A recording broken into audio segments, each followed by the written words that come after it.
Good afternoon, and welcome to today's episode of My Singing Monsters Live, the premier place online to learn anything there is to do about singing monsters. Yes, a place where intellectuals can discuss the finer points of monsters and singing and the finer all things. sorts of things. Life. Oh, forget it. Yeah, Let's we're go. Fun. Roll the clip.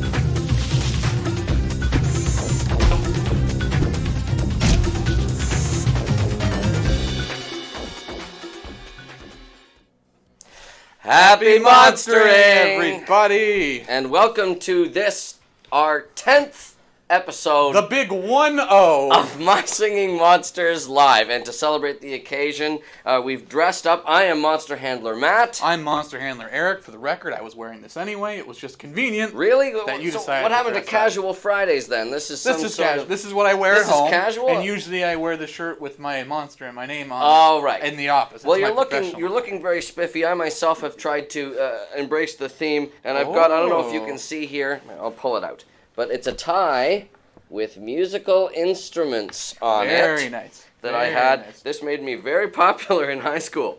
I'm going to try and snake it back down. Well, I mean, 10 episodes is such a huge occasion after all the years that we've been doing the show. 2018, 2019. That is years That's plural. years That counts. plural. Yep, that counts. And so we thought, what better way to celebrate double digits, the big 1-0, than talking about the numbers 10, counting down some 10s. We'll talk about the top 10 moments in My Singing Monsters history. Yes, I'm very excited to share those as with you. picked by Monster Handler Matt. But here's the thing. We know people don't always agree with the list they see, even if it is picked by an expert such as yourself. So what I was thinking we could do Expert? Yes. was once you run down the list, Yes. we'll also let the fans pick their top moment Oh. out of those those items. selections. Yeah, and that then sounds very good. We'll see how people feel. Yes, so very democratic. Lets them, give their own spin on what they think That's is, right. is a defining moment in Monster World history. So I'm very excited to share And I'll tell you that about today. my spin on the top 10. I'm going to ask you 10 stumped questions No! throughout the episode. Oh. They're all going to be related to My Singing Monsters Live. Okay, to so in celebrate theory our I should 10th know what's episode. going on there. I think there's very few episodes that I've missed. I'll tell you, I but- wrote the questions myself, so we will see. So there's stump potential. Definitely. Stump potential. That's definitely one word. potential. Stump potential. I would not be able to get them all had I not written them myself. But I know you have such a great memory. I know you're studious. Yes. We will see how it goes. I've opened my vest here so that you can see the tie, top. so that you can really It's a take very- advantage of. Well, thank you. Very thematic, very nicely done. Thank you very much. But before we begin to that, on the occasion of our 10th episode, I think it's great time. Now is the time to let everybody know that we will be having two giveaways. Today. The first of which you should already be able to enter. We've That's got right. Monster Handler Sydney, who is operating both the camera and the chat today. Phenomenal multitasker. Everyone say hi, Monster Handler Sydney. And so you need only put exclamation point raffle to be entered. But get in now. We got maybe a minute and a half. We're going to draw There's the not a lot winner left. Yeah, this away. is one right out of the gate that we're going to do. And what are the prizes? The prizes today for the episode 10 milestone giveaway. Yes. We have an epic of your choice. Ooh, very exciting. Can you believe that? And then while we're getting people in for that giveaway, Yes. we also have to do a subscriber giveaway. Mmm. And that prize today will be a rare of your choice. Oh, very exciting. Now, being a subscriber, not only are you entered in the subscriber giveaway for the rare of your choice, you are still, in fact, able to win the other giveaways. That's right. For the epic of your choice. Which is determined entirely randomly, programmatically by our special friend Moobot. Very, very reliable fellow so far. Very reliable, yes. And of course, we have our regular episode giveaway. We do one at the end of every episode. That's right. That we stream. That'll come right at the end of the program today. That's right. Of this episode. And yes. in between that, we'll ask some questions. We'll look at Monsterpieces. We're even going to do a little activity I like to call Monster Multiples, so we can learn a little bit more about what monsters are called when they're in groups of 10 or any multiple. Collective nouns. That's yes, it. Collective nouns. That's the official Why didn't I term. give it a catchy title of Collective Nouns? I went with Monster I think Multiples like a Monster fool. Multiples works quite nicely. I think it's awesome. Okay, so without much further ado, shall we give away our subscriber? Let's do the subscriber giveaway. This is your last chance to enter the episode 10 milestone giveaway. So get in the chat, !raffle, and we'll announce the winner of that right after the subscriber. Would you like to do the subscriber? I would love to do the subscriber giveaway announcement. So, the winner of a rare of your choice is Ivan Kohe. Congratulations! Ivan Kohe? I'm not sure how to pronounce it, but it's Ivan Kohe. So, the name will pop up in the chat. We will also be whispering if you don't whisper us first, and we will get you the rare of your choice. Usually Monday or a couple days after. yes, that is typically the disbursement Right. time. Disbursement? I think that's right. I think it's student loans. I'm having a flashback here. Okay, never Close mind enough. that. Never mind that. How about we do our episode 10 milestone giveaway, the big one. Ooh, very exciting. And the winner for the episode 10 milestone giveaway is 8GGT. Congratulations. 8GGT. And we were remiss in not applauding for the subscriber giveaway as well. So here's but did here's you? more. Oh, Here's more. I zoned out. So here's some more applause. That's at least very 10 exciting. Even seconds Monster of Handler City is applause. applauding behind the camera. This Now, is great. now that I look at it, it occurs to me, maybe it's egged? Oh, could be. It could be. It looks like egged to me. Although I've never. Is it 8 typically? I think it's 3 typically. That is a E. Yeah. But it does look like egged to me as very well. up for Perhaps, but interpretation. let us know if It we're, will if we're also, saying that correctly. It'll pop up in the chat. We'll send you a whisper. We will get you the epic of your choice. And if you were here for the giveaways, don't leave yet, because at the end of the episode, we will still have another giveaway for epic of your choice. Yes, and Sydney, you'll let us know when the next giveaway has begun. That should be any moment now that we've concluded our first giveaway. That's right. Of the episode. It will reset, and you will just have to retype raffle, but not yet. We'll let you know. Yes. We're on top of it. Yes, hold tight. But in the meantime, shall we get started right into our main element of programming today? I think we should. Okay. So, let's go over the format, just so that everyone is Okay. on the same page just before the raffle's ready to go. Although I think we're very close to that. Yes. It's going to be, we're going to get your top moment. Mm-hmm. Maybe take a picture at some visual aids for that Yes. moment. We're going to give quick little oversight on it, just so everyone's in the same Yep. page. We didn't all join the My Singing Monsters community at the same time. That's I true. know a lot of these are going to be things I didn't get to experience firsthand. It's going to be very interesting to hear all about when they happen. We're going to hit you with a stumped question Oh, no. each time, and then we're going to get some questions relevant to those moments that we've been collecting ever since the first stream, even before the first stream when we were doing Extra Life. Oh, no. we got Are a you few- including Extra Life as well, are we? Oh, How could we not? These For aren't Big Blue Bubble TV. These aren't for the stumped questions, Oh, good. Okay. but there might be a stumped question. Oh, man. All right. I'm ready. Okay. Okay. So. Sydney, can I get a confirmation on the raffle? The raffle Thumbs is up. up. Open. Perfect. If everyone who wants to enter, which is probably everyone, Yes. make sure to type into the chat Why wouldn't you want exclamation mark raffle, so that you'll be entered in the raffle that we'll be doing at the end of the episode. So, without much further ado, should we tackle the first, I guess the number 10 item? Yes, we're going to be counting down. That's right. 10 to 1. The number 10 item for My Sing Monster History. Yes, Sydney, when you're ready, we can see that graphic up on the screen. This is 10 Close Encounters of the Spectral Kind. That is to Ooh. say, our friend The Glowbes. Glowbes. And Of course. here I included some of the imagery that was visible at the time when Glowbes first launched back in 2015. Yes. Seems like so long ago now. Well but- before my time here. But it was first teased with octopus gazing longingly at the night sky on Plant Island and various stars appearing in the sky, together with the moon that sort of make up the shape of a globe. I can see it. Can you? It's It's beautiful. awfully romantic, It's isn't beautiful. it? Yes, but globes obviously represent an important moment in monster history because it was one of the only occasions that monsters from a separate reality of the multiverse made contact with the monster world, and this reality wasn't necessarily super connected to the monster world. It obviously is a soundless dimension, That's right. as we've previously heard. And while there have been visitations from the things of the realm of Thingia and the Thumpies from the Thumpyverse, this represents distant voyagers who have come to share in the fun of the monster world. And I think it's safe to say, much to the enjoyment of the community.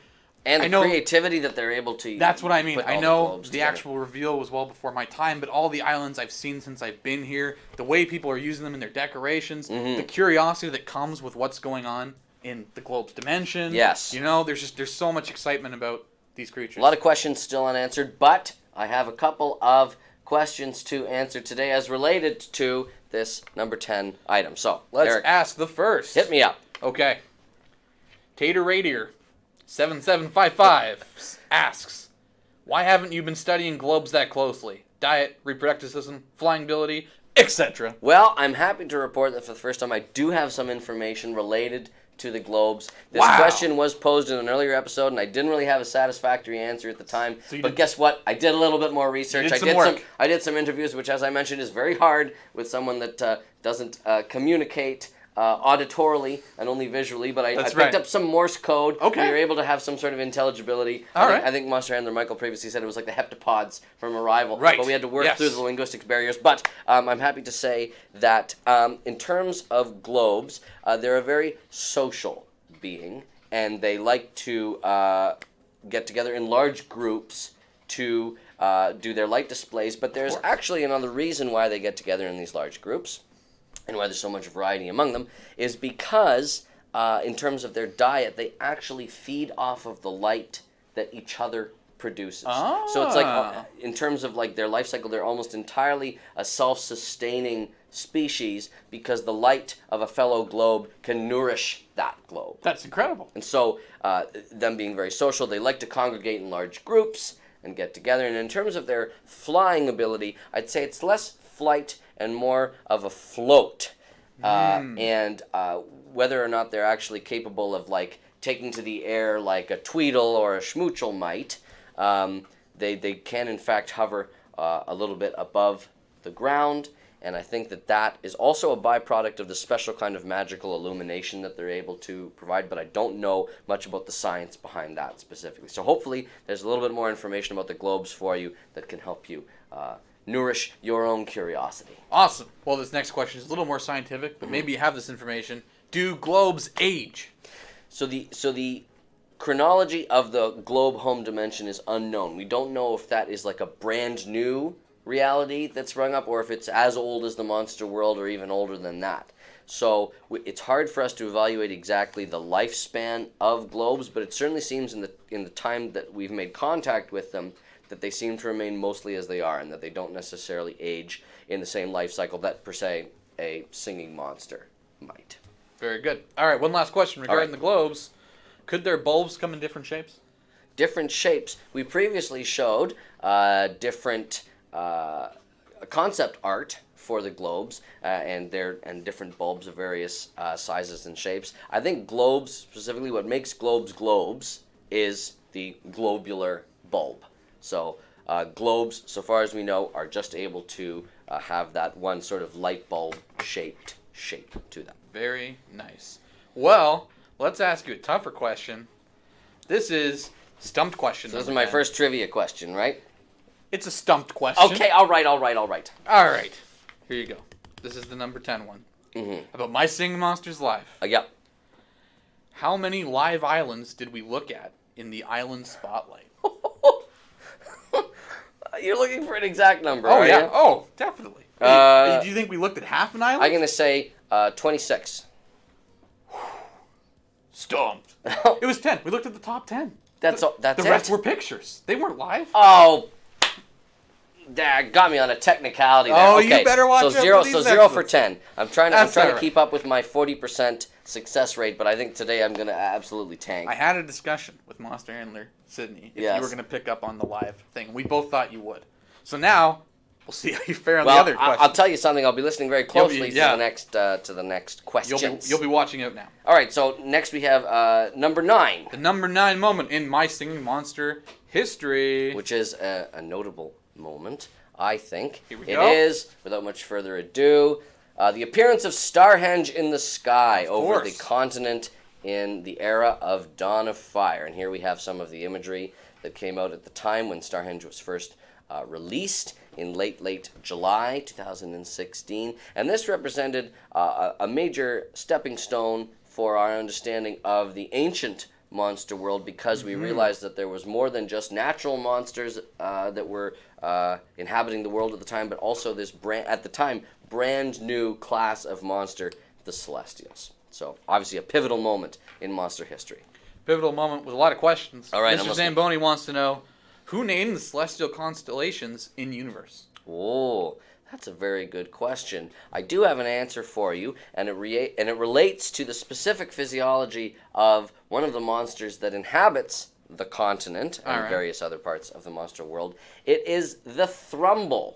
Oh. So Thrumbles in general like to practice astronomy and a little bit of astrology as well because of their long necks, which they are able to crane upwards and peer at the sky. And so the astronomers in the monster community are definitely the Thrumbles. So they are the ones who came up with the names for the constellations. Very cool. CyberGator98 wants to know, what is the floating question mark symbol underneath Starhenge? The floating question mark symbol. I believe, if I'm not mistaken, this refers to a rune in the same sort of bluish color that the other sigils of the celestial elements appear in.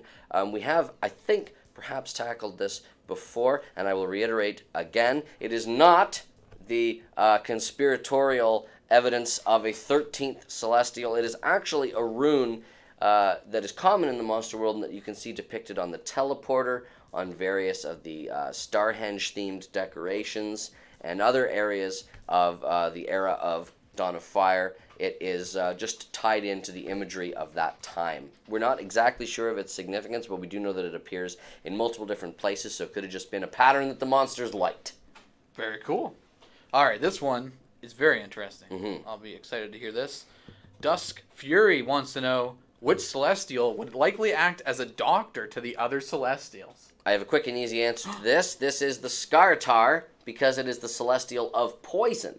You would be surprised at how much the Skartar is knowledgeable about, like, antidotes Of course. and healing. Being the celestial of poison means that it is uniquely poised to assist in the health of its fellow celestials. Awesome. All right, one more on the celestials. Yep. Maxley Was Taken wants to know, why are the celestial elements just celestial and not celestial followed by what element they represent? As an example, Furnos, Celestial Sigil, and the Fire Sigil. That's not the case. It's just the Celestial Sigil. The reason for this is that the Celestials have more in common with each other than they do with the monsters that actually are imbued with those elemental traits. I see. So we thought it was important when we were creating the Celestials to designate them in a separate class than the rest of the natural monsters. And while they do have various elemental powers, they're more alike. So a Furnos is more like a glacier than it is like a Cana. So that was our decision to have the Celestial Sigils remain the only sigils on the Celestials. Very cool. All right, you ready for one more stump? Yes. Oh, trivia question, please. Uh-huh. Not impugn my honor. Okay. All right. Here we go. I'm My listening. Monsters Live trivia. Mm-hmm. How many fire monsters was Sydney able to name while eating a hot pepper? A dark time for me. Oh dear. 20. Stump. No! 17. You were very close. I was not as close as I'd like. Yes, it was a very. Sydney, I can't believe that it was only 17. It was a very. It was a very good showing, all things considered. I guess with the hot pepper involved as well, I shouldn't be quick to judge. I myself have zero tolerance for hot things, and she actually did exceptionally well. I mean, we ate those spicy beans. That's the episode that it came from, is where you and I ate the the spicy beans. And Sydney thought that was not satisfactory. Right, she had to up the ante. Unsatisfactory spice, and she came in and ate an actual pepper while trying to name these monsters. So I'm 0 for 2. Yes. Okay. For now.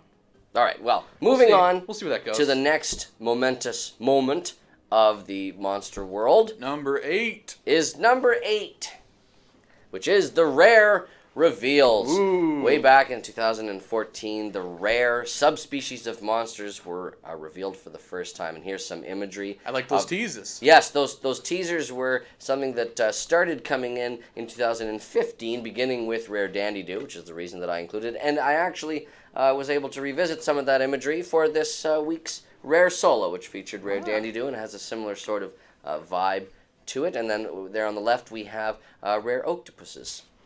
So it was an exciting time because it showed that the diversity of the monster world was far greater than we'd previously imagined. It wasn't so much that you had a pummel and a clamble, you had a rare pummel and a rare Clamble, each with its own distinct look and feel and personality as well. And while we weren't necessarily aware of Dr. Warden Eastbird at the time, his theory is confirmed. That's right. That there must be other... Well, perhaps you weren't. As I mentioned Of before, course. I was keeping all these notes to myself. Yes. I was being selfish with the knowledge, but now I'm more willing to share. Well, let's share some more knowledge right now. All right. We've got a question from Home Duda.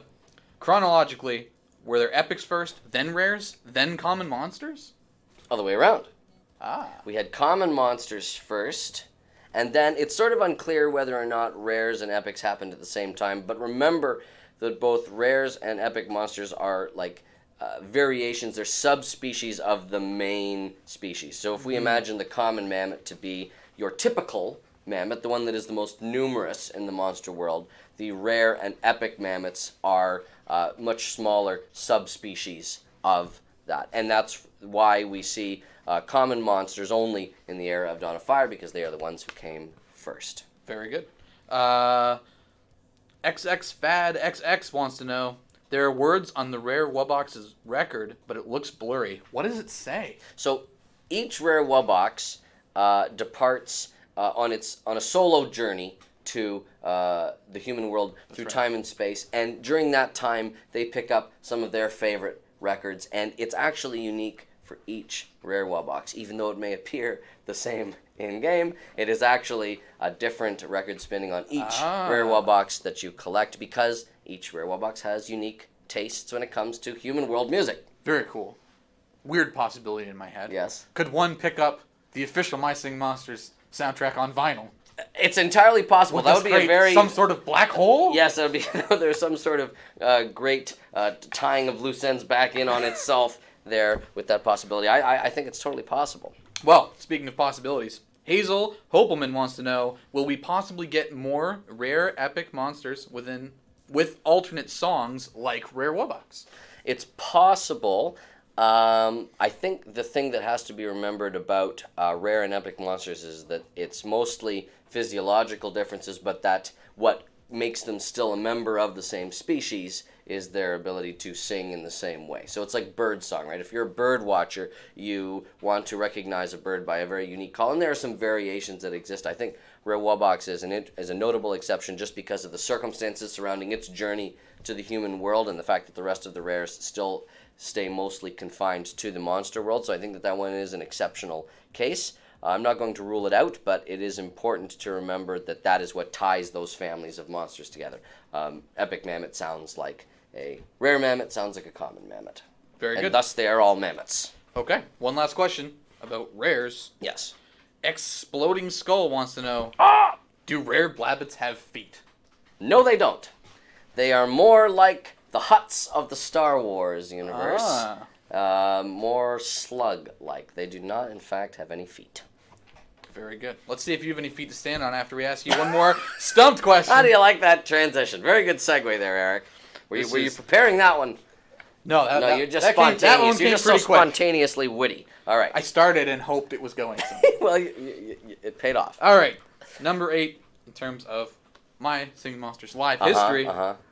Which episode of My Singing Monsters Live featured a special delivery from Mailman Mike? Is that episode 6?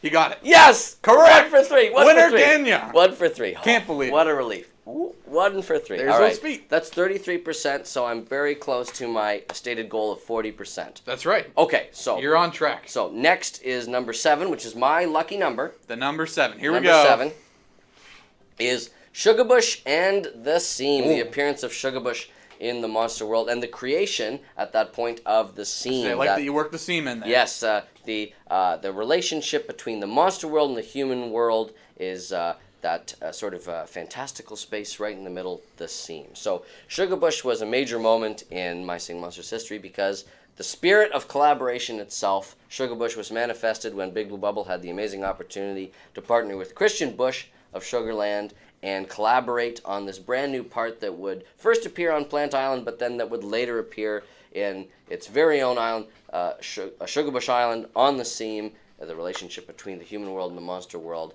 And I just think it was a very exciting moment, a major point of contact between the two universes. Very good. You know, I've been saving a joke for one day where I could be in the chat, giving it my full attention. Yes. But on the notable occasion of the big 1-0, the double digits, episode 10, All right. I'm just going to save it live on the air. Yeah. It's something I see often said, but I came up with my own spin on it. I was going to wait till the chat maybe got a little bit excited, and I was going to say, please don't use any inappropriate language in the chat. This is a Christian Bush server. Wow. Well, we got a round of applause for the amazing wit. It never came up, but I was waiting for my chance. Now you got your big moment. That was it. And I there's got no to better deliver it time live. than now when we're talking about Shugabush and the Sugar Fam and stuff like that. And here's some other people who want to talk about Shugabush and the scene. All right. Alex Likes Fire wants to know, why is Shugabush the only one of its species that could go to Gold Island? So, Shugabush is unique among the Sugar Fam for being a resident of Plant Island, unlike the rest of the Sugar Fam.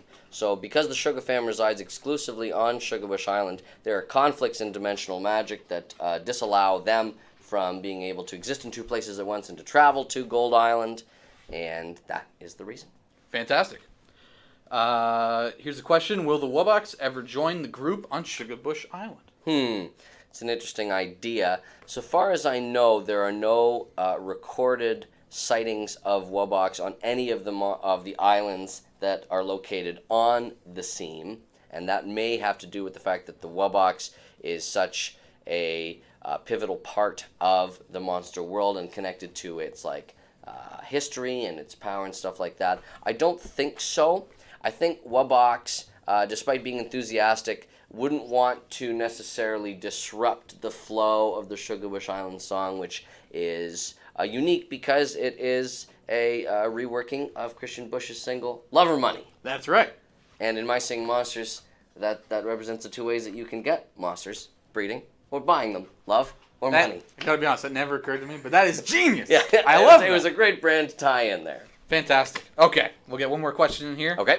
Maddie 88888 Hello, Maddie. wants to know, how did monsters like the Wordos and Rare Wubbox learn to sing in English? So this is something that I've been thinking about as well. Something that I'm putting forth as a theory and that isn't necessarily confirmed yet is that in the same way that films like Lord of the Rings or Star Wars have characters speaking predominantly in English, for the benefit of the audience, it's entirely possible that what we're listening to is actually a synthesized form of actual monstrous language, but that's been converted to English in order for us to understand it. Because, of course, the monstrous language is so varied and all the different monsters can make different sounds, but they are all mutually intelligible with each other. It was important for us to write the lyrics of the Wordos and various other monsters to convert them into English so that it was understood by a large part of our player audience. All right. So it's possible that the Wordos aren't actually speaking English and that they are speaking monstrous, but it would be difficult for us to interpret monstrous poetry, and so that's why they appear the way they do. All right, well, you heard it here first from the premier source for monster information. 100% may be confirmed. Maybe confirmed. That's a theory of mine. Take it or leave it. I have a theory. Although what's your theory? You're not going to get this next dumb question. No. All right, this is number 7, right? We are on to number 7. Okay. Of questions related to My Singing Monsters Live All right. history. Mm-hmm. Well, this is a good one. I'm very excited. You ready? Yes. Which monster was the last to be bigified during our Firehaven release party? Shrub. Stump. No! It was, in fact, our good friend, Zinap the Stog.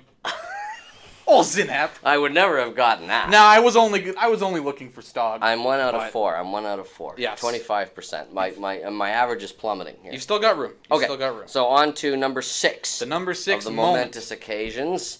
This is the Wublin Island Awakenings Ooh. and the release of Wublin Island back in 2016. So this was an exciting update for us because we were able to tie it in to Blabbit who was Yeah, look at him there.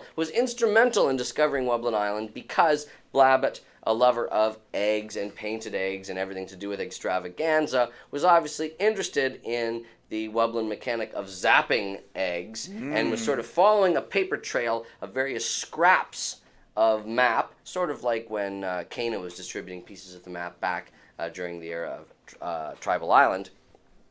And that's how Wublin Island came to be found. It was very exciting. Fantastic. Let's see if you can find the knowledge to answer some of these questions. Okay.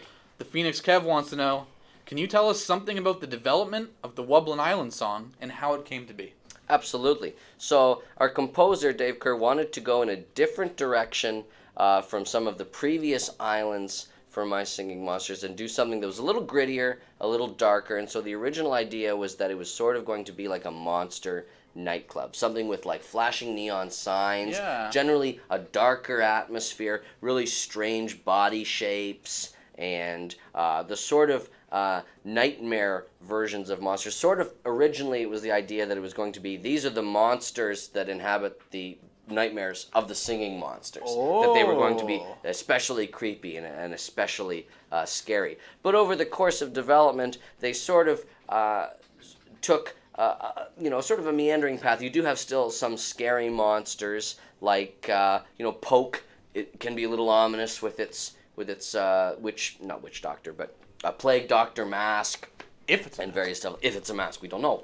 That's a very good point. Important point Winter to clarify.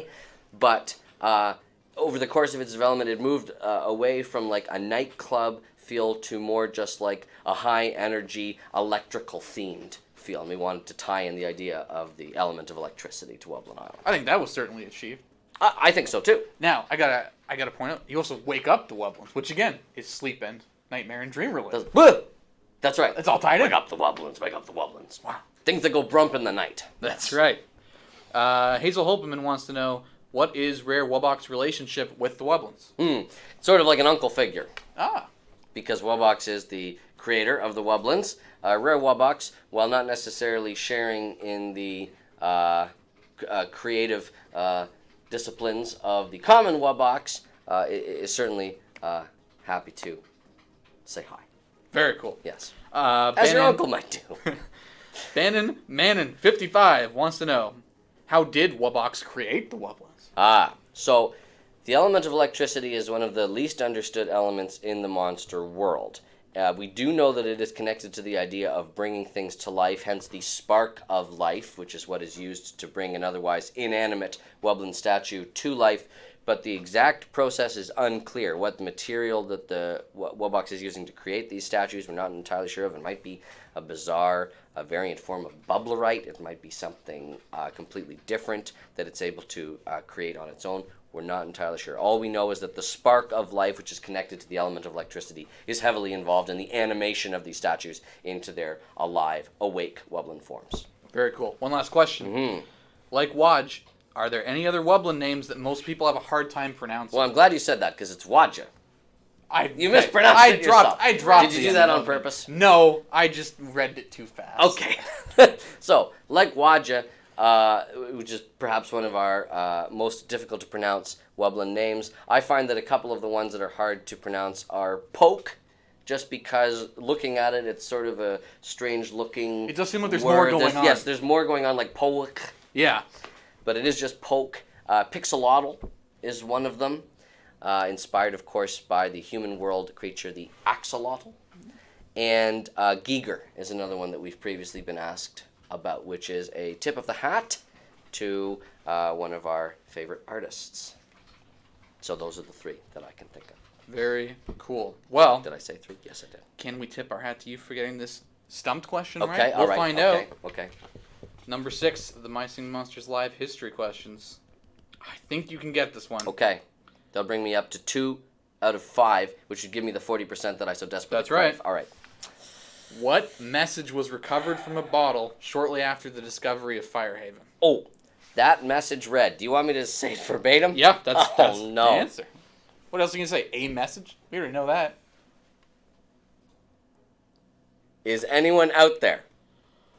Oh, stumped! What? Is any monster out there? I almost lost my hat. The source of all my tried to knowledge. leave. It was so embarrassed. Tried to make a break for it. As Big Shrub said, things that go stump in the night. Oh, rats!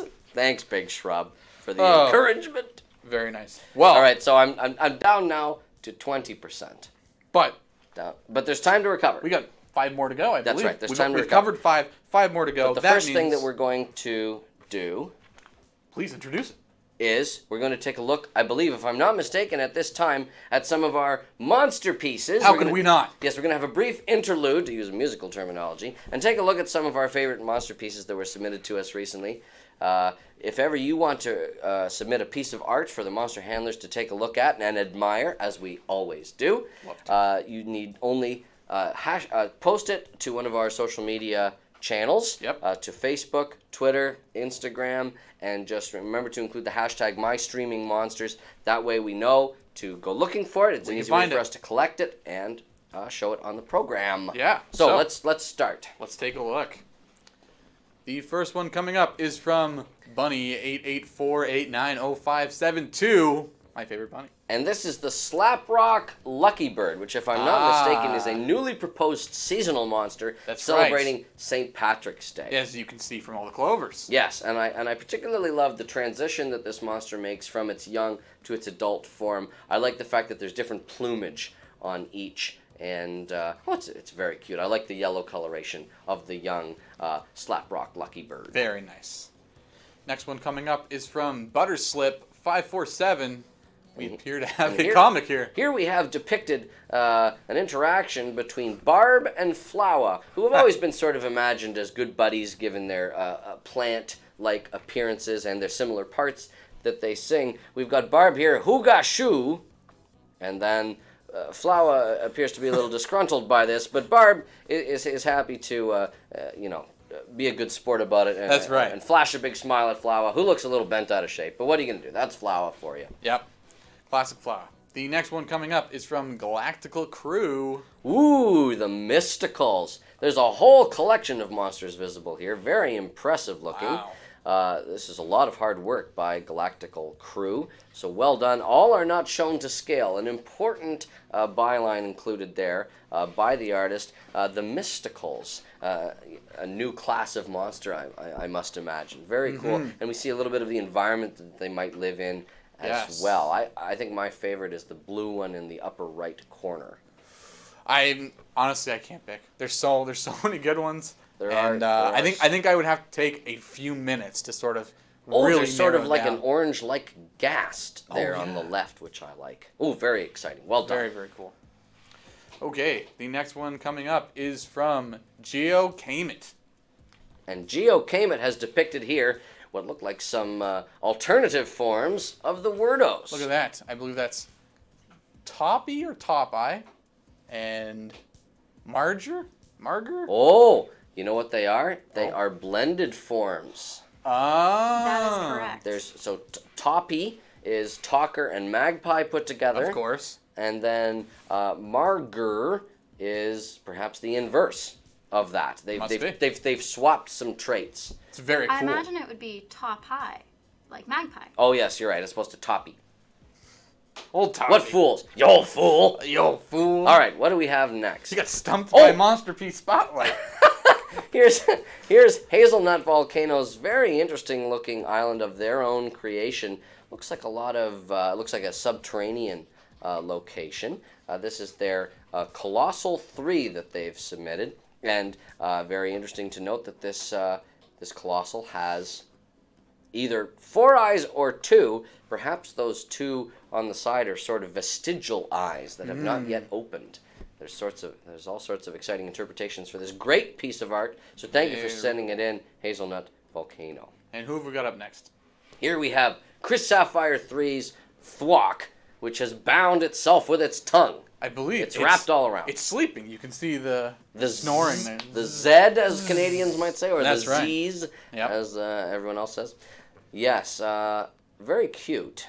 Very cute. I didn't see those at first, I must say, because the blue Z blended in with the side. But I'm glad you noticed them, because now we have a better context of this awesome monster piece. That's right. So well done. Boy, this next piece from Logan Peters, 89. There's only one way to describe It's a this next Boskus. piece.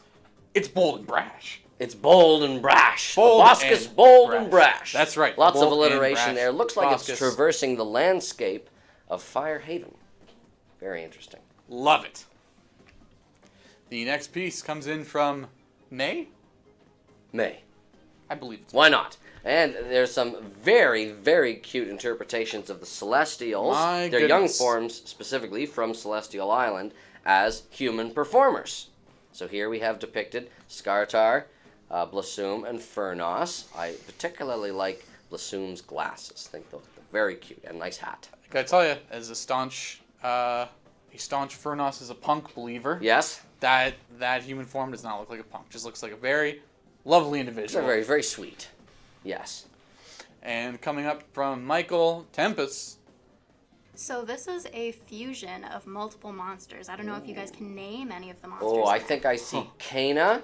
I'll leave this up to the expert. I think I see the wings of Rare Kongal. It looks almost like a drumroll-esque body. Looks like there's a And then definitive beard And there. then at the bottom, perhaps the feet of Screamew? I'm not entirely sure. How close was I, Sydney? So if I recall, it is Kana, Uh-huh. Tweedle, Oh, Tweedle's wings. Okay. yes, and Brat, Okay. and I believe Furnos as well. Oh. Yep, I can see it now that you've said it. Well done, Michael Tempest. Very a lot of cool. A lot of creativity went into this monster Yeah. merge. I think cool. that'll be maybe a fun art thing coming up The sometime. merging monsters. maybe we'll find That'd a way be to very put something cool. together. All right, next up is Spider Nichols. Very adorable Oh. depiction of a young Furnos snuzzling with an adult Furnos. The community is trying to change my mind about Furnos being Yes, punky. this is I not can tell. punk-like behavior at all. No, this is this very is very adorable. adorable behavior. Again, to be clear, I don't consider being a punk a bad thing, Oh, that's right. but this is very much not punkish in the least. Fair enough. Well, that was our monster pieces for today. Thank you guys so much for sending them all in. Keep sending them in. We want more. We want to keep looking at them. We want to share them with all the other people in the community. Absolutely. Love talking about them. Love looking at them. But for now, We have the remaining 5 moments in Monster World history to blast through. yeah, we got to roll through this thing. So All let's go with number 5. The Epic Encounters. Of This is course. very recent in Monster World history. That's right. At least their discovery. But as we know, Dr. Warden E. Spurritt theorized their existence long before, but it was only recently that the monster handlers decided to investigate further, try and dig up those old recordings, which were so instrumental in helping to discover them. And this I put on the list because it represented an awesome moment of community collaboration where several members of the community helped us in sharing the footage that we'd taken in the monster world of these epics in their natural habitats, or should I Yes. say, epic habitats? Well, I guess they're still natural. Yeah, I think it'd be both. Yeah. So give me some questions. Speaking of both, Yes. Red Guy 1293 wants to know: are the epics and rares both Yes. like doppelgangers? I'd say that there's more that's different about them that sort of removes them from the realm of doppelgangers. I'd consider them more like they are subspecies descended from the common ancestor that is the common monster. Ooh, good one here about a recent epic. Mm. Grumpy Galvano wants to know: did Epic Yule dye its fur blue? It is native to the same island as Deej. This is very true, and the Epic Yule's blue fur certainly looks like it perhaps was tinted by Deej earwax, a very potent dye.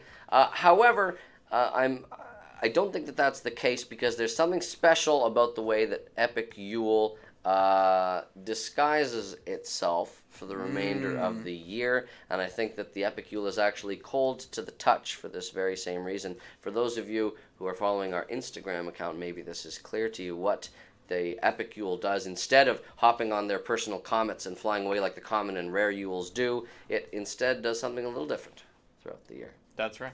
That's right. Very cool.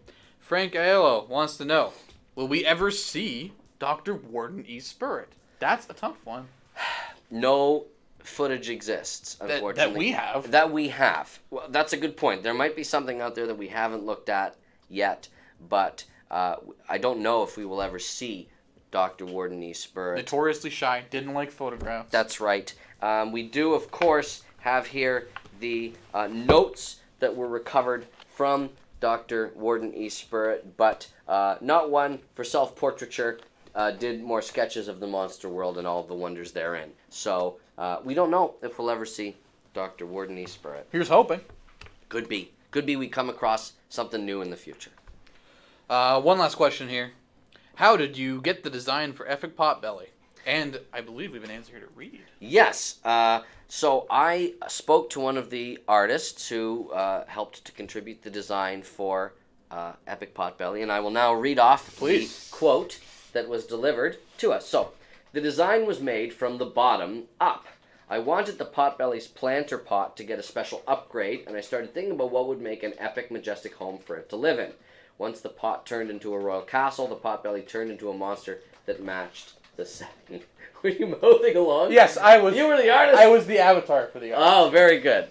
Well done. I saw something out of the corner of my eye, and I wondered what was going on. Was not mocking you, was just trying to give... All right, well, I'm happy that you clarified. But yeah, so that was the inspiration. So it started with the castle, and then the Epic Potbelly's draconian appearance followed suit.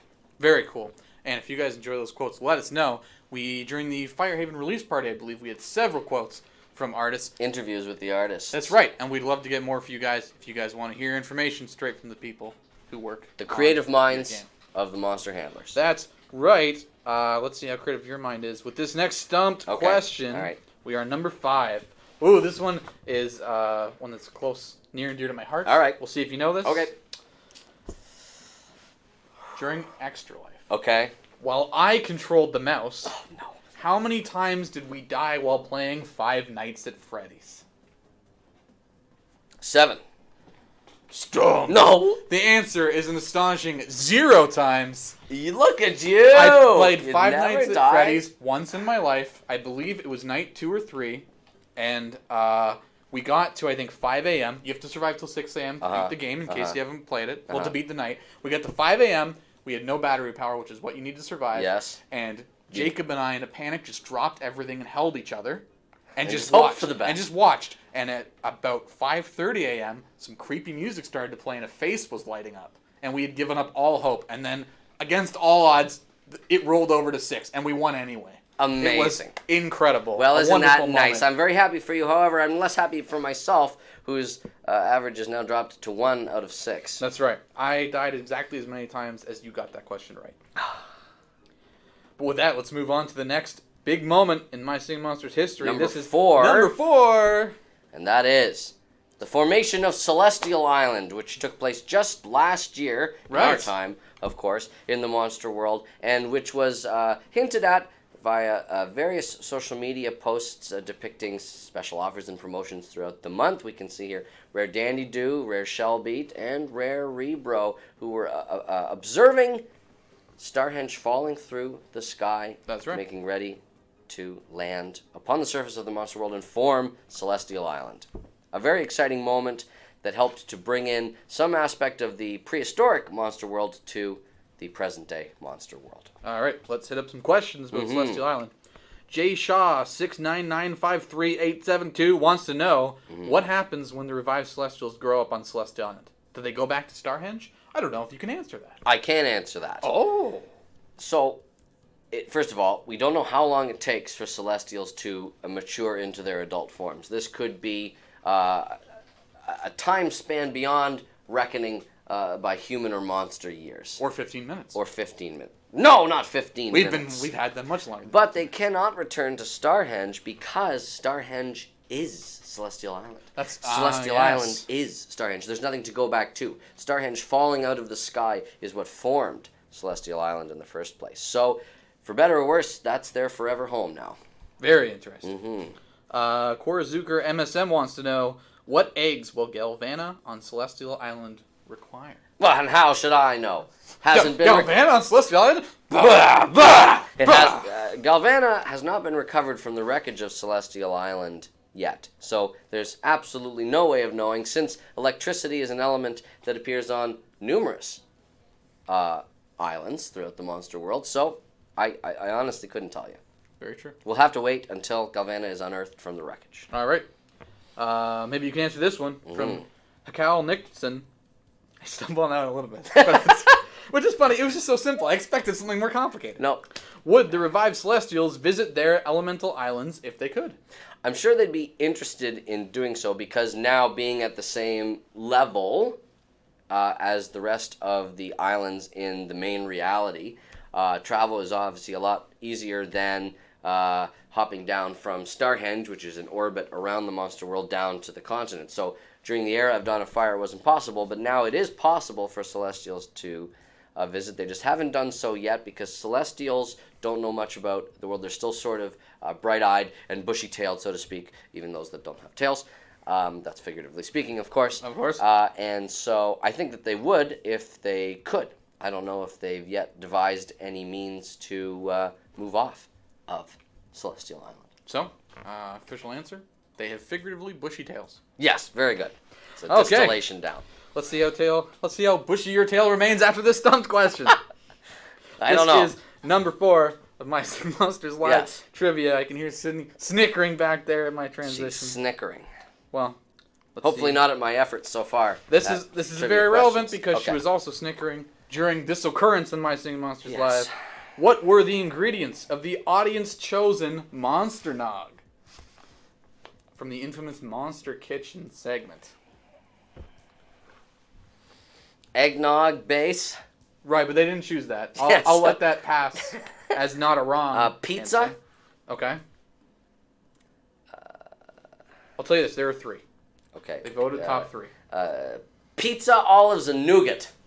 I loved putting this together, by the way. I was the one who blended this up for everyone. This was a concoction of Really Monster enjoyed Handler that. Sydney's, and I know that I'm wrong, so just do the damage. Tell me what I've done. Stumped. Oh, It was a concoction of gingerbread, clamato juice, the clamato juice. and banana peppers. The chunks. I'm completely off. Okay, I gotta I'm tell down ya- to 1 out of 7. I'll never forget that one. That is one I'm going to remember. So, if I'm not mistaken, I need to get the next 3 questions correct in order to maintain my average of 40%. I don't know if it's going to happen. Let's just barrel forward and see what happens. To be fair, we could also say your average is specifically regarding My Singing Monster trivia. Oh, this is a bit out of Galvana, the- bless you, my friend. Let's say that moving forward. But- This one's a wash. This one's a write-off. Hopefully- Doesn't add to the total. Hopefully, Furcon will give you the strength to get the next 3 right, For but going to give me strength, we will see. Maybe you'll be inspired Okay. by the number 3 moment. which is the discovery of Wubbox. This is Oh. a major turning point in Monster World history, and pictured here are some of the social posts that were posted, as well as the interstitial, the advertisement that appeared in-game, first announcing that the Wubbox has arrived, first available on Plant Island, and you can see that it was, at the time, available in the Monsters menu at level 30, Wow. which has since moved down to level 20. So What that, in the world is a Wubbox? what in the world is a Wubbox? Very and that, cool. and that text treatment of Wubbox, that sort of lumpy, bubbly lettering, persists to this day as the art that we use when we want to announce that the Wubbox is doing something. Very is, cool. On promotion. All right, play with a few questions. Maybe we'll try a bit of a speed round. See, Yep, See okay. how we can condense these. All right. Prince Ike Total wants to know, is the Wubbox partially mechanical or entirely mechanical? It's neither. It is biomechanical. Ooh. So that means that there are aspects of it that sort of defy biological understanding and that defy mechanical understanding. There were tests that were done to the surface of the Wubbox, and they had similarities with every known species of natural monster. So that was defying any sort of understanding of how the Wubbox exactly works, but we do know that it is a blend of bio and mechanical. All right, one more question about how the Wubbox works. The Phoenix Kev points out, so we all know that a Wubbox is able to travel through time and space. Does this mean that someday a Wubbox might end up exploring the Dawn of Fire era? Interesting. Well, we do know that Wubbox can travel, as Phoenix Kev pointed out, through time and space. It's possible. I think it's probably easier to visit other worlds than it is to visit your own timeline, because then you have that sort of the grandfather paradox. The Wubbox arriving back then, would that influence the future of the monster world? We don't know, and we don't have any reported sightings of the Wubbox during the era of Dawn of Fire, but if it were to be that time, I assume that it would not need to be powered up, and the monsters would not be boxed, because I think that would just be too many monsters. Too many monsters. Too many monsters. Could be too many monsters. Could be Bobbles. Could be Bobbles. Could You be beat me. Bobbles. I gotcha. I knew what you were. All right, you were well, let's setting it see. up, and I knocked him down. Let's see if I can get you with this next stump. Okay. Oh, this is a good one. I can't wait to see. During his appearance in the magic mirror, how many times was imposter handler Matt stamped during trivia questions? So this isn't getting the questions correct. It's how many times did the stamped happen? No, stamped means correct. Okay, But so I'll tell you why I worded it like this, because there were times in between questions where imposter handler Matt claimed or to be as stamped. I like to, out of respect, call him human expert Matt, but imposter handler Matt. He did insist that was his position. insist that was the position that he held in But this mirror we're speaking universe. strictly trivia about questions that were stamped. asked. Okay, So none of these in between. I'm going to nonsense say things. 3. Do you want to try again? 3? I know that he got all the questions correct. I just don't remember Wait, how many of them got you stamped. think All right, 5. Anything correct is stamped. Let's clarify that right now. 6. You got a bonus question too. Stumped. Not stamped. What It's is it? 8. 8. 8. Okay, well I'm way off. As 8. I'm gonna have to go and review that footage. I'll do my best. Imposter handler Matt. Okay. Ready? All right. Let's hear it. A stamped. This doesn't sound like it at all. Oh, I tried. In no way, shape, or form are you related to imposter handler Listen, Matt. I did my best. Yeah, ridiculous. Speaking of our best, what is the? I shouldn't say second best. That's not really fair. But the second highest moment from My Singing Monsters history. This is number 2. It is. That's the way the continent crumbles. Wow. Which is a creative title that Yeah, I very well devised done. with the help of monster handler Sydney. This was the depiction for the first time of the fate of the continent and its subsequent demise after the earthquake struck the continent and separated the various elemental lands into the natural islands that we know today. And this was obviously a pivotal moment for us because it hinted at the mystery of what happened to the fire monsters. That's right. It was a major moment and the first conclusive evidence that we had that the continent became the natural islands. I mean, it firms up our understanding of everything. It is, and it connects fascinating. the world of My Singing Monsters in such a great way. All right.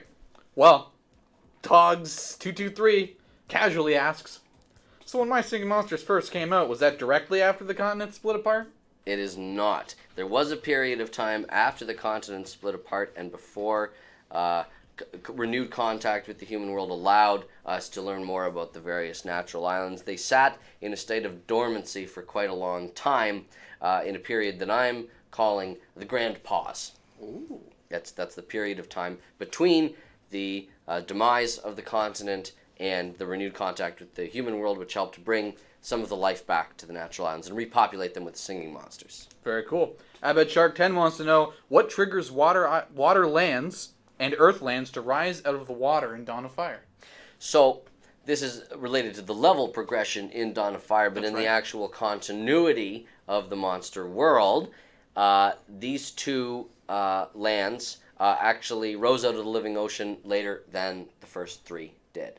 So fire was the first element to be born, and from it sprang the plant lands, the cold lands, and the air lands, and only later did receding water levels of the living ocean expose the water lands and the earth lands. Very cool.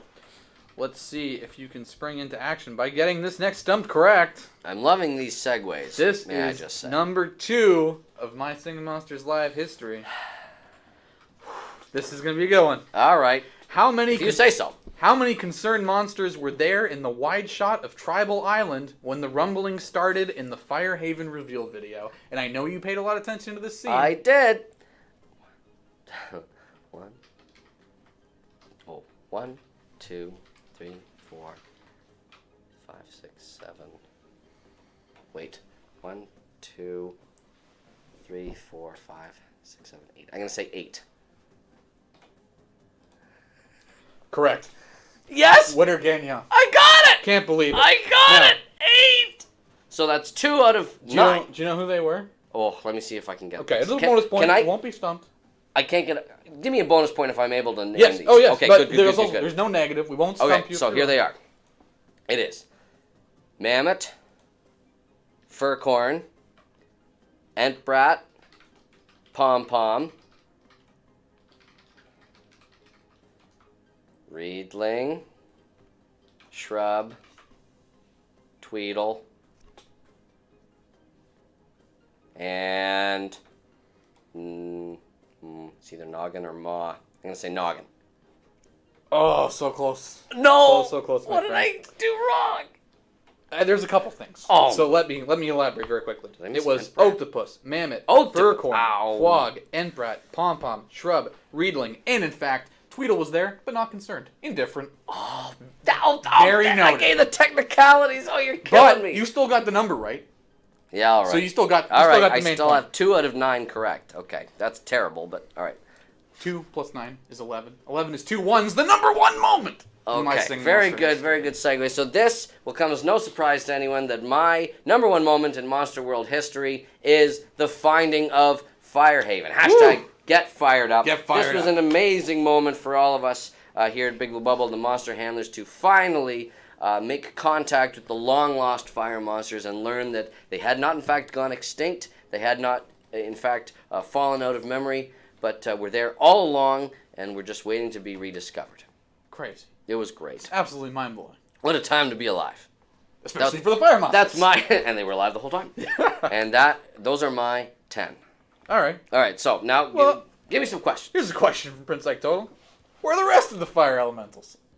So, the cave network in the underneath of the monster world is vast. As I previously mentioned, it could be that some other groups of fire elementals made journeys out from the main fire haven in order to try and see what else was out there. Maybe they could try and make it back to the surface because they were living underground for so long. So we know that all of the known fire elementals did survive the cataclysm, the demise of the continent, but we're just waiting to hear back from them. And who knows how long that will take. I'm going to make an unprecedented move. Okay. I think I know the answer to this question. Okay. I believe it's been asked before. Yep. Hang on a second. Stumped. No. Stumped. I believe it's Cabwax? Cabwax. No, it's not Cabwax. It's Cubwax. Cubwax. Cubwax. The first syllable. Cubwax. There you go. We listened. We tell everyone in the audience, if we're pronouncing your name wrong, please let us know. Cubwax, let us know. And it's not Cabwax, it's Cubwax. I wanted to make sure that didn't get said wrong again. So there you go. So there you have it. Cubwax wants to know. Yes. How do flugels eat their treats when fed? Because they don't appear to have mouths. If I remember correctly, through their tubes. That's right. They're all-purpose orifice. Winner Ganya. Doubles as a nose and also as a mouth. Congratulations. Your monster handling improves every day, Eric. Esteemed. No, that doesn't sound right at all. I'll get it. One of these days. You will. I'll tell you who gets it. Stack Person Guy, because they want to know what caused the flashing of Kana's eyes in the Firehaven trailer. I think I'm able to answer this one as well.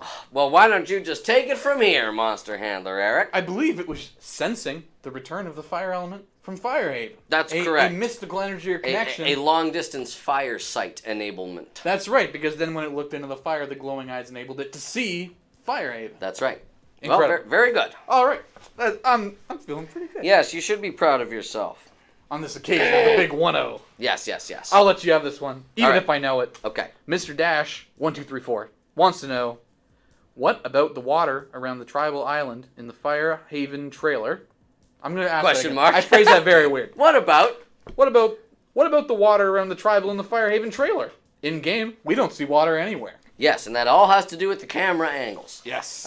So Tribal Island is located in the middle of a tropical sea. It's a very warm, very enjoyable climate for Tribal Island. Just because it's not visible in game doesn't mean that it doesn't exist. I will also say, as someone who works on the videos, sometimes we get a little creative. It's a different medium. Well, that's right, and it gives us a chance to reveal different aspects of the monster world than we're necessarily able to do in game. I'm the first person to admit it's not always perfectly to scale in the videos. I will say if a monster ever looks too big, it's because it's bigified. That's canon.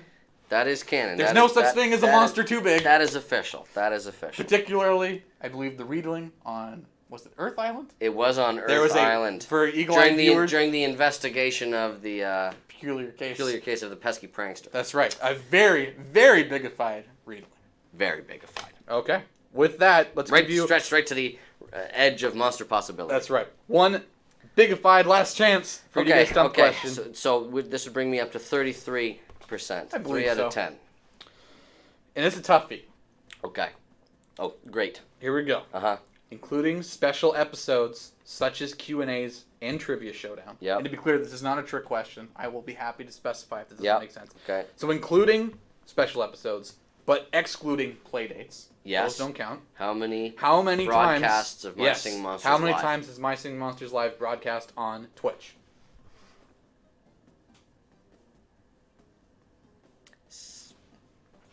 17. Oh, stumped! No, what is it? 16 counting today. You gotta You be were kidding one me. I can't off. believe it. I cannot Oh. believe it. I gotta say, Give that to me out of pity. I'm amazed that you were even close because I had. Well, I've been here for many of them, I will point out. I had to review and count. I had Sydney double check just in case I counted wrong.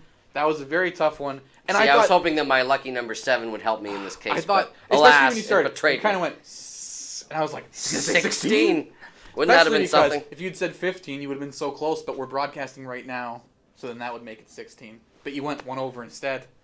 Still, an excellent effort from you, Monster Handler Matt. Yeah, I got 2 out of 10. That's 20%. That's half of my stated goal. Again, this is not your area of expertise. I you guess haven't been not. studying the show Not as meticulously. much. That's true. That's true. You don't have a Dr. Warden E. Stream It who's giving you some journal on our show. Stream it.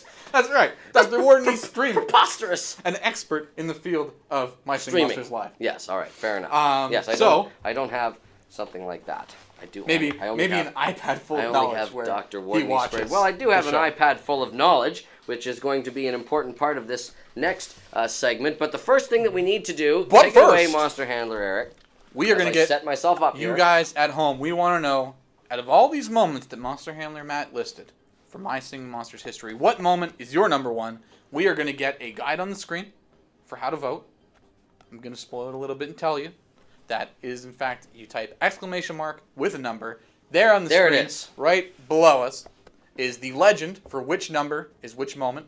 So make sure to type exclamation mark and then the number that you want to vote for, and we will reveal at the end of the episode, right after we play this little activity. Which is Yes, called Monster Multiples. We will reveal what your voted moment was. And just before we get to that, I just want to point out, but I wanted the poll to open. The reason I picked this question last as number one about the number of episodes. Yes. Is because my personal favorite part of all of this streaming business is interacting with the community. Oh, for sure. It's so great between you guys submitting your art, your questions, playing Stumped, everything right from the get-go of Extra Life, which was the start of all of this. That's right.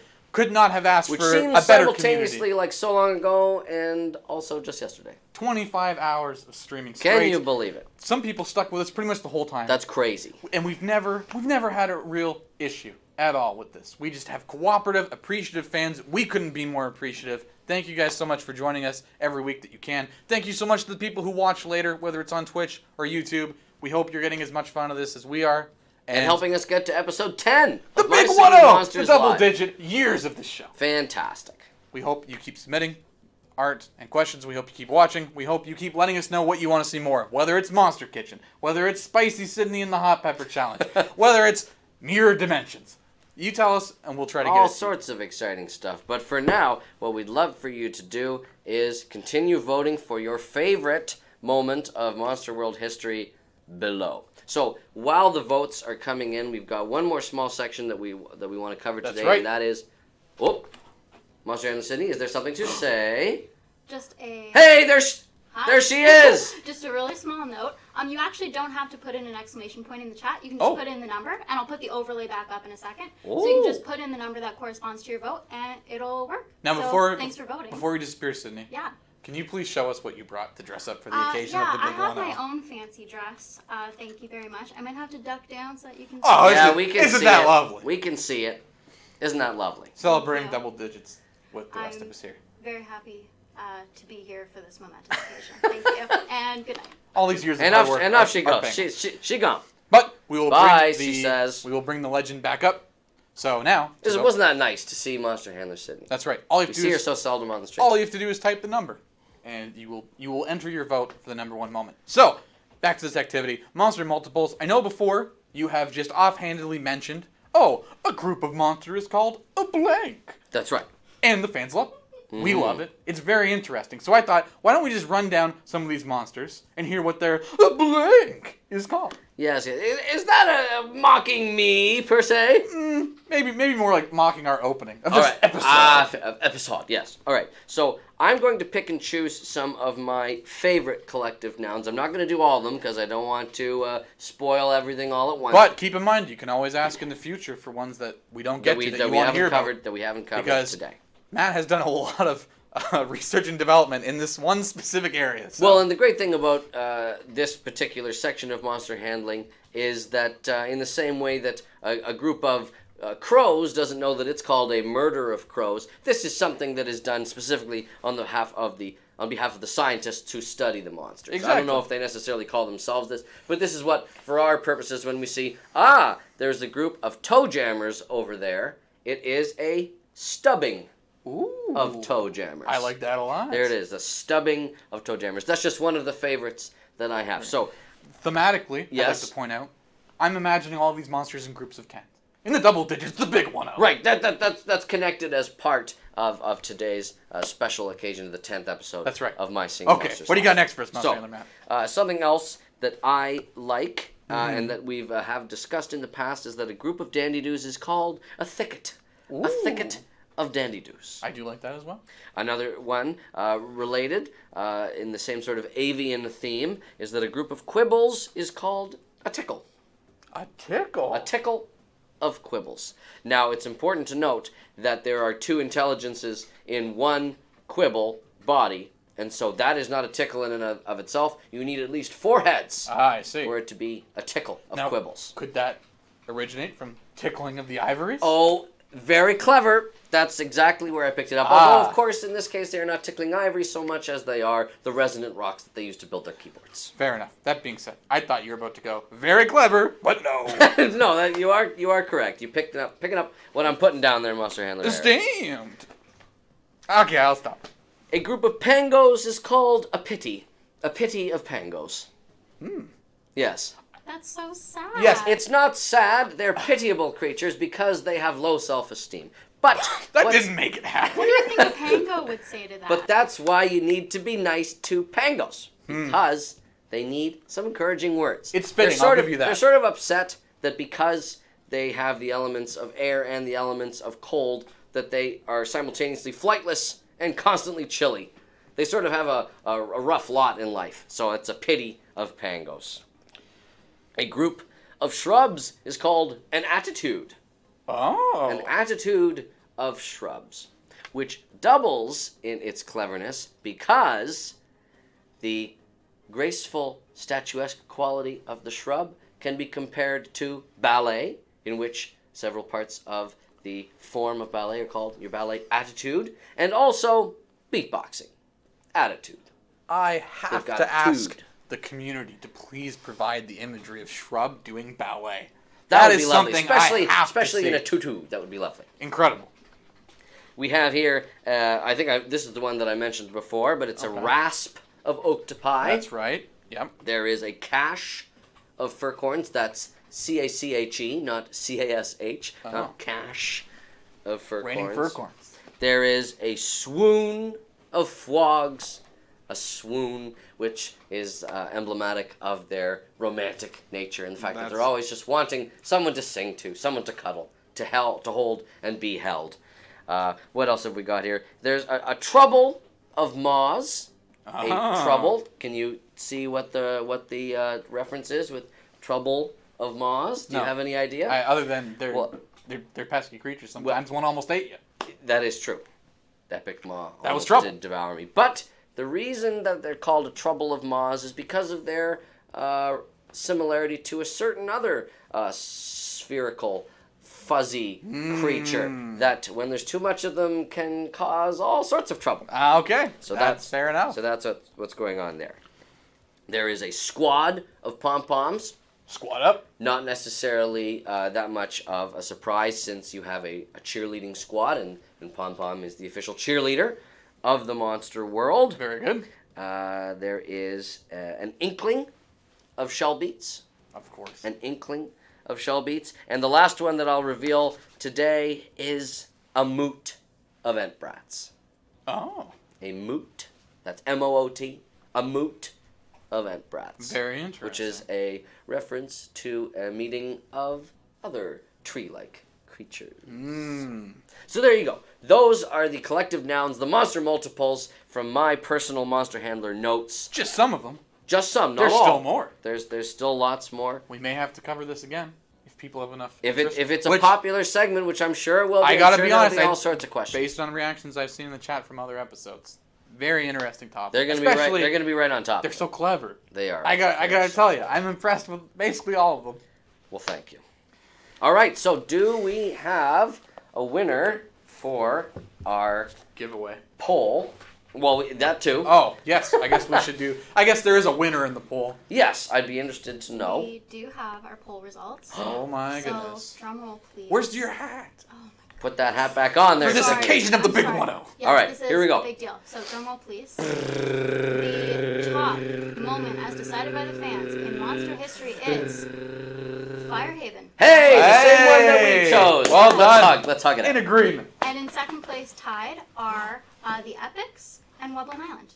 Very Wow. interesting. That's good to know Very that those are the community's favorite pivotal moments in Monster World history. Well, thank you so much for voting. Yes. And we're almost done with episode 10, Almost. the big 1-0 The big 1-0. of My Singing Monsters Live, but we have one more piece of business that we want to cover, and that is, of course, the winner of The our giveaway. second giveaway today, which is an epic monster of your choice. And Monster Handler Sydney, do we have a winner? We are just selecting. Here it is. The winner of the giveaway, which is an epic of your choice, is Cosmic Princeton. Cosmic Congratulations. Princeton. Congratulations. So make sure that you whisper to us to let us know which epic monster you'd like delivered, as well as including your BBB ID so we know which account to deliver it to. Whisper is part of the functionality of Twitch, so just go looking for that. That's the best way to get in touch with us. That's to right. follow up about your prize. And so you know what? The episode ran a little long, but I think that was worth it because, gosh darn it, it was the episode 10 of My Singing Monsters Live. There was so much to cover. We went over the history of MSM. We went over some of the history of My Singing Monsters Live, Oh. which again, thank So all of you self-referential. so much for being part of. We can't wait to do 10 more episodes. Can you imagine? Episode 20, the big 2-0. The big 2-0. It'll be very exciting. crazy. Well, thank you so much for joining us today on this Friday. It was great. It was fantastic. Thank you so much. Thank for all you, your sir. work in putting together those stumped questions and embarrassing me so thoroughly. Oh. Nah. No, I enjoy it. I enjoy it. It's all part of the job. All part of the job here being a monster handler. And as we say, us monster handlers, as we are wont to say,